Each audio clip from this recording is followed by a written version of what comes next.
నమస్తే, కంట్రీ న్యూస్కు స్వాగతం.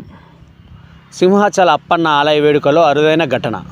భక్తులు ప్రేమగా అప్పన్నగా పిలుచుకునే సింహాచలం వరాహలక్ష్మి నరసింహస్వామి వారి దేవస్థానంలో కనుమ పండుగ రంగరంగ వైభవంగా జరిగింది. ఈ వేడుకల్లో ప్రధాన ఘట్టం స్వామివారి మకర వేట. ఈ కార్యక్రమంలో గజేంద్ర మోక్షం పేరుతో తారాజువ్వలు కాల్చడం ఆనవాయితీ. ఈ ఉత్సవంలో భాగంగా కాల్చిన తారాజువ్వలు 3 సార్లు ముందుకు వెళ్ళి వెనక్కి రావడంతో భక్తులంతా ఆనంద పరవశంతో మునిగిపోయారు. అలా తారాజువ్వలు ముందుకు వెళ్ళి వెనక్కు వస్తే పాడి పంటలు సమృద్ధిగా పండుతాయని స్థానిక రైతులు నమ్ముతారు.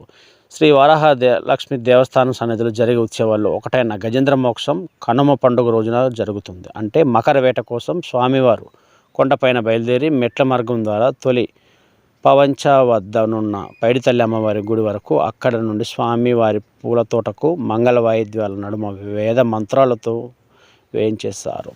ఎక్కడ విశ్వేశ్వరనాథుని పుణ్యవచనలతో కార్యక్రమానికి శ్రీకారం చుట్టారు.